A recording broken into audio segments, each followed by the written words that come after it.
Hi dears. അപ്പോൾ നമ്മൾ അമ്മമാരെങ്ങനെയാണ് വളരെ സിമ്പിളായിട്ട് വളരെ വെറൈറ്റി ആയിട്ടുള്ള സ്നാക്സുകൾ ഉണ്ടാക്കാനായിട്ട് ഇഷ്ടപ്പെടുന്നവരാണല്ലേ. ഞാൻ അങ്ങനെ തന്നെയാണ് കേട്ടോ. അപ്പോൾ ഓരോരോ വെറൈറ്റികൾ ആയിട്ട് ഉണ്ടാക്കിയിട്ടാണ് പിള്ളേർക്ക് സ്നാക്സ് കൊടുക്കാറ്. അപ്പം ഇന്ന് ഞാൻ ഒരു ഉന്നക്കായ കട്ട്ലേറ്റാണ് കേട്ടോ നിങ്ങൾക്കായി ഷെയർ ചെയ്യുന്നത്.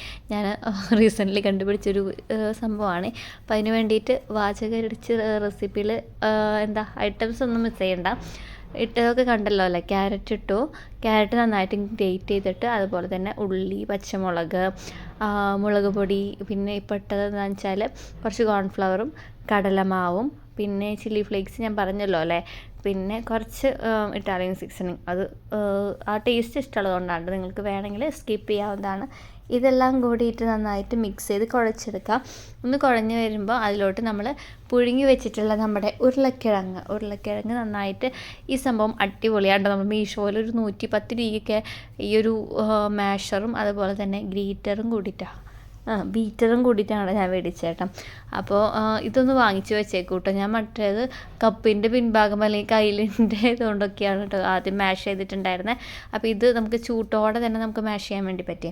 ഇത് നമ്മൾ നേരത്തെ മിക്സ് ചെയ്ത് വെച്ച് ആ കൂട്ടിലോട്ട് ഇട്ട് നന്നായിട്ട് മിക്സാക്കി കൊടുക്കുകയാണ് കേട്ടോ വേണ്ടത്. പിന്നെ ഇതിലോട്ട് പൊട്ടാറ്റോ വേവിച്ച് വയ്ക്കുന്ന സമയത്ത് നമ്മൾ ഉപ്പിടാൻ വേണ്ടി ശ്രദ്ധിക്കാം കേട്ടോ. ഉപ്പ് മറക്കാണ്ട് ഇടുക. പിന്നെ ഞാൻ മല്ലിയിലയും കൂടെ ഇടുന്നുണ്ട് കേട്ടോ. മല്ലിയില ഞാൻ ഓൾറെഡി പറയാൻ വിട്ടുപോയിട്ടുണ്ടായിരുന്നു. ഇട്ടുണ്ടായിരുന്നില്ല അല്ലേ. മല്ലിയില ഇട്ടു. പിന്നെ ജസ്റ്റ് ലാസ്റ്റ് ഇൻഗ്രീഡിയൻ്റ് എന്ന് പറയുന്നത് നമ്മുടെ റസ്കിൻ്റെ പൊടിയാണ് കേട്ടോ. അതും കൂടി ചേരുമ്പോഴാണ് ഒരു ടേസ്റ്റ് ഉള്ളത് കേട്ടോ. ആ റസ്ക് പൊടി വെച്ച് കട്ട്ലേറ്റ് തന്നെ നമ്മുടെ പേളിമാണിയുടെ ബീഫ് കട്ട്ലേറ്റിൻ്റെ റെസിപ്പികൾ സീക്രട്ട് ഇൻഗ്രീഡിയൻ്റ് ആണ്. അപ്പോൾ ഞാനങ്ങനെ കണ്ടുപിടിച്ചത്. അപ്പോൾ ഇങ്ങനത്തെ ഒരു റോളിൻ്റെ ഷേപ്പിലാക്കി എടുത്തിട്ടുണ്ട്.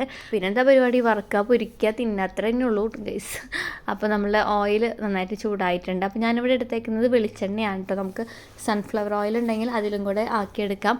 ഇത് ജസ്റ്റ് ഒന്ന് ഷാലോ ഫ്രൈ ചെയ്യുന്നേ ഉള്ളൂ. ഡീപ്പ് ഫ്രൈ ചെയ്യണമെങ്കിൽ നന്നായിട്ട് ഓയിൽ ഒഴിച്ച് നമുക്ക് മുക്കിയെടുത്ത് പൊരിച്ച് കോരാവുന്നതാണ് കേട്ടോ.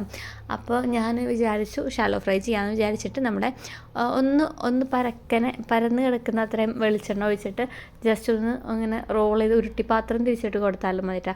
ഇത്രയേ ഉള്ളൂ ഗൈസ്, കഴിഞ്ഞു. അപ്പോൾ നമുക്ക് ഇങ്ങനെ റോളാക്കി വെച്ചിട്ട് നമുക്ക് ഫ്രീസറിൽ കീപ്പ് ചെയ്യണമെങ്കിൽ അങ്ങനെയും ചെയ്യാം.